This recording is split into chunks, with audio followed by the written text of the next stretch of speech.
सबने भी मुकेश और राधा है, और इनका ज़रा ख्याल रखना, उनको चाय वो पिला देना, नाश्ता वास्ता भी करवा लेना, और दोनों में लव मैरिज की बात है तो ज़रा देख लेना। हाँ, जैसे हुआ है उसे ध्यान रखना। पर आप इन सब चक्रों में क्यों पड़ते हैं? छोड़ो। नहीं, ऐसा है, ये सामाजिकता है ना, अगर हम नहीं करेंगे तो कौन करेगा।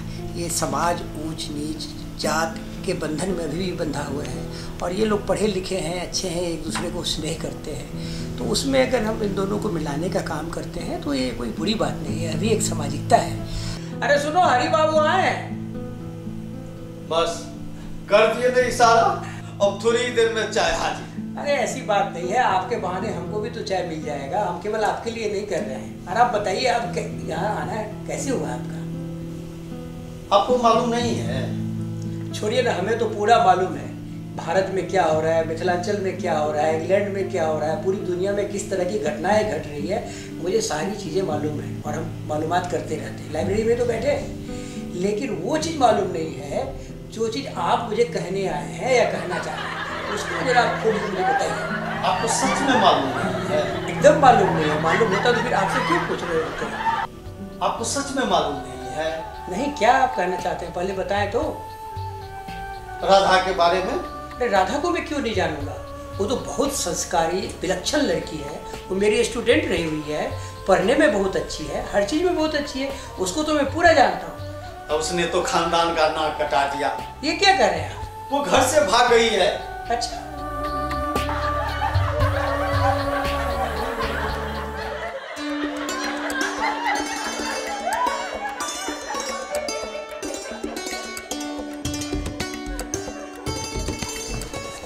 लोग कहते हैं प्रेम अंधा होता है, देख भी लिया, महसूस भी कर रहा हूं।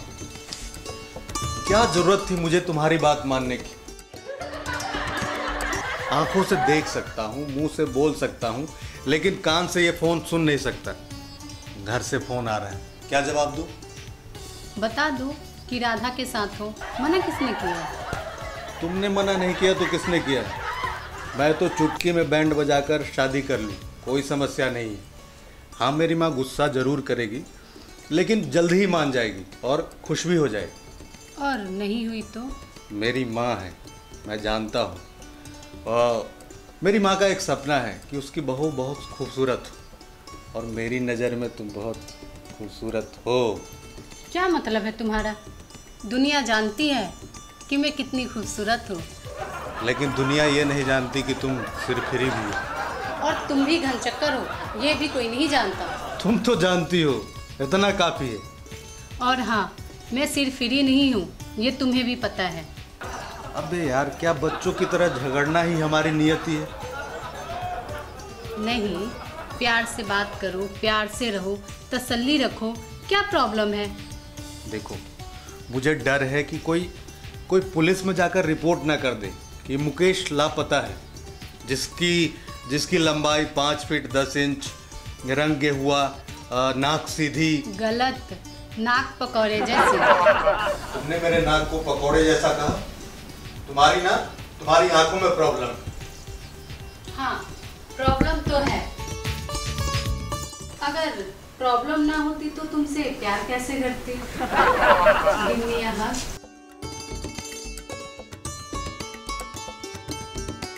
अच्छा सुनो, बैठो।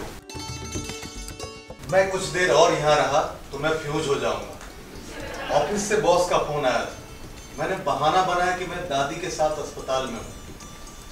अरे यार, आज ऑफिस जाना ही पड़ेगा। मैं तो टेंशन फ्री हूँ, मैं 2 दिन की छुट्टी लेके सारी प्लानिंग की हूँ। मतलब शादी नहीं करनी, कुछ और करना है? नहीं, मैंने पापा को फोन करके बोल दिया कि मैं घर से भाग रही हूँ अपनी मर्जी से शादी करने के लिए। लेकिन पापा को ये नहीं बताया कि तुम मेरे साथ भाग रही हो? नहीं। सबको पता है कि वो बेवकूफ लड़का मैं हूँ। हाँ। What? मैं बेवकूफ हूँ? नहीं, मैं तो एक बुद्धिमान इंसान से शादी कर रही हूँ। तो फिर ठीक है, मैं अपने एक वकील दोस्त को फोन कर देता हूँ, वो शादी के सारे पेपर्स तैयार कर देगा। हम रजिस्ट्रार ऑफिस में जाएंगे, दस्तखत करेंगे और फिर हम पति पत्नी बन जाएंगे। बहुत जल्दी है तुम्हें शादी करने की। जल्दी मुझे नहीं है, तुम ही भागी हो शादी करने के लिए घर से। मैं घर से भागी हूँ पापा का गुस्सा शांत करने के लिए। उनके दिमाग में जो घुसा है ऊंचा कूल नीचा कूल, वो निकालने के लिए। मैं उनकी प्यारी बेटी हूँ, मेरी बात वो मानेंगे भी और समझेंगे भी। तुम टेंशन मत लो, तुम बारात लेके ही आना मेरे से शादी करने के लिए। हे भगवान, हे परमपिता परमेश्वर, जब बारात लेकर आनी है तो घर से भागने का नाटक क्यों किया? जो भी किया पापा को मनाने के लिए किया। आगे क्या होगा कैसे होगा ये मत पूछना। मैंने जो किया वो पासवान सर से पूछ के ही किया। Oh my God, oh my God, तो पासवान चाचा इसके सूत्रधार हैं और उन्हें ये भी पता है कि हम लोग यहाँ हैं? जी हाँ। प्रेम कोठी हमारे बीच में आ गए, क्या होगा हे भगवान। तो गुणानंद जी की बेटी राधा गुस्से में घर से कहीं चली गई है। नहीं पासवान जी, आप बात को समझिए ना। दरअसल वो घर से भाग गई है। घर से वो पढ़ी लिखी है, नौकरी कर रही है, सेटल्ड है, वो घर से भला क्यों भागेगी? वो प्रेम में थी। प्रेम में थी? प्रेम में थी तो वो कोई अपढ़ तो है नहीं, अच्छी नौकरी करती है, समझदार है, गुणी है। और अगर प्रेम करती है किसी से तो अच्छे लड़के से प्रेम करती होगी, तो फिर उससे उसकी शादी कर दीजिए। इसमें क्या दिक्कत है? गुणानंद जी शादी कर दें उसकी। तो गुणानंद भैया ने एकदम से ना कर दिया। क्या लड़का एकदम बकवास है क्या? नहीं, लड़का तो पढ़ा लिखा है, अच्छा है, राधा के साथ ही नौकरी करता है। लेकिन पासवान जी वो निम्न जाति का है ना, गुणानंद भैया की नाक कट जाएगी। अरे नाक को क्या कटना, और छोटी ऊंची जात को छोड़ दीजिए। ये जो आप लोग नाक कटवाना, ऊंचा जात नीचा जात, ये सबको गंगा, बहती हुई गंगा के धारा में प्रवाहित कर दीजिए।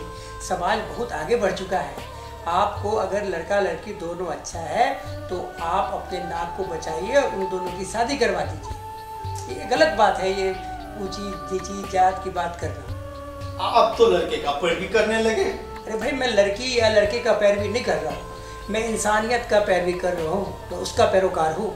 मुझे लगता है कि आज के ज़माने में हमें जाति और वर्ग से ऊपर उठ के देखनी चाहिए।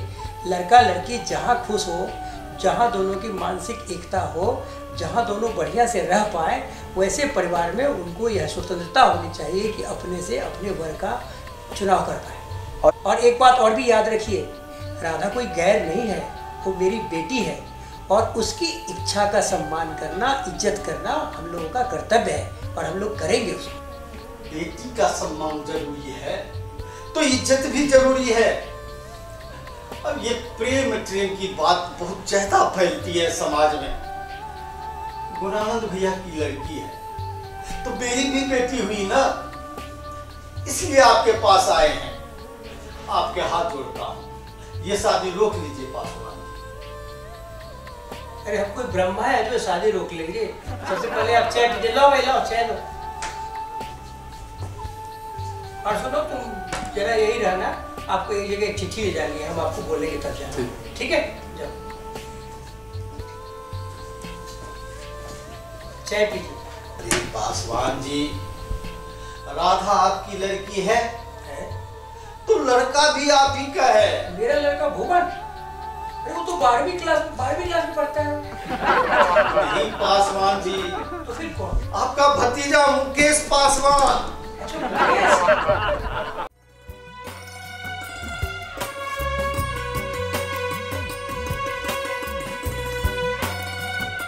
गुणानंद, ये क्या सुन रहा हूँ? पत्नी अभी अभी बताई, राधा से ये उम्मीद नहीं थी। तुम चुप ही रहो तो अच्छा है। तेरा बेटा प्रेम विवाह कर किसी को भी घर ले आए तो ठीक है, और मेरी बेटी कहकर बाहर गई तो तुम चिंता दिखाने आ गए। लेकिन जो सुना है वो तो चिंता की बात है। वो किसी नीचे कुल के लड़की के साथ शादी करना चाहती है। चाहती है? वो तुमसे बता कर गई है? गुणानंद, हम दोस्त हैं इसीलिए। इसलिए चुप रहो, मुझे अकेला छोड़ दो, उन्हें सोचने दो।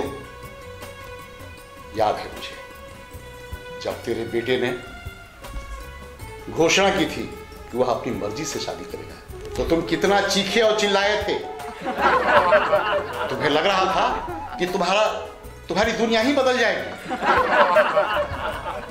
तुम्हारा बेटा किसी दूसरे जात की लड़की को अपने घर ले आया तो तुम्हारा सर्वनाश हो जाएगा, समाज में तेरी मिट्टी पलित हो जाएगी। और तुम्हारी पत्नी आदरणीय भाभी, उनको तो गाल रोते रोते, गाल बजाते बजाते बेहोश हो गई थी। क्या हुआ? तब बेटे ने तुम्हारी बात मानी और न तूने अपने बेटे को घर से निकाला। पूरा परिवार मजे से रह रहे हो।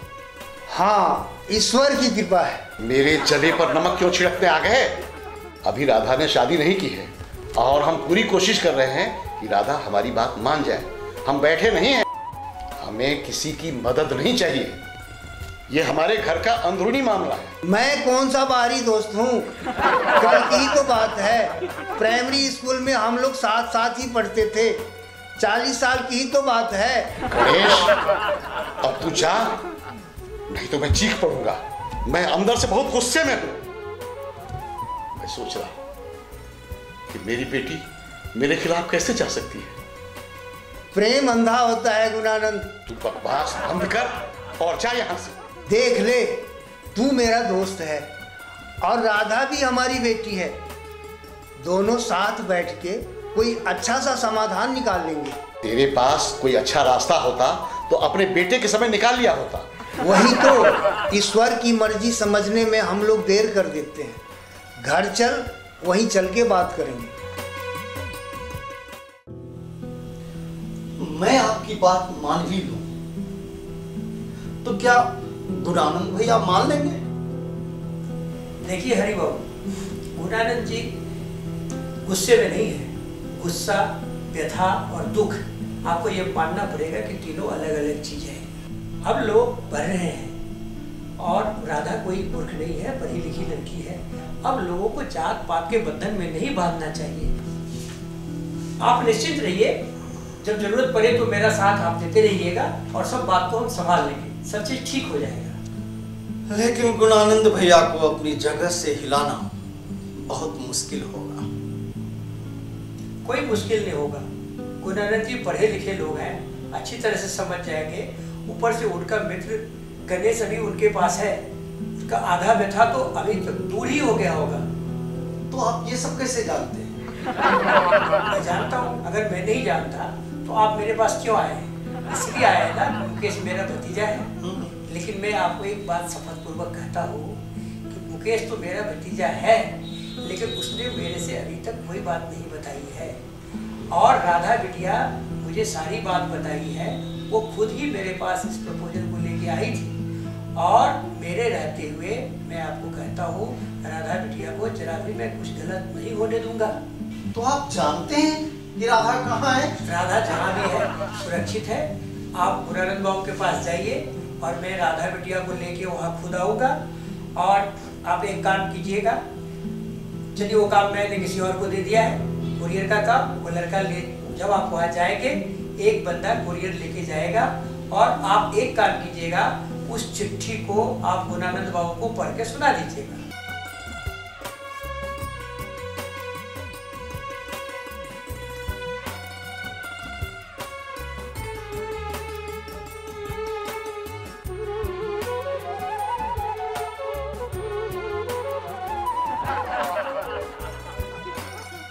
क्या हरी, पासवान जी से क्या बात हुई? अब पासवान जी तो पढ़े लिखे विद्वान आदमी है ना। हम यहाँ मूर्ख बैठे हैं, पूछ रहे हैं कुछ। पासवान जी की चौपाई गा रहा है। तुम बताओ, पासवान जी ने राधा के बारे में कुछ कहा? राधा के बारे में उन्हें कोई जानकारी है? जो आदमी की पूछ। अरे उन्होंने कहा था कि राधा बिटिया घर आ रही है।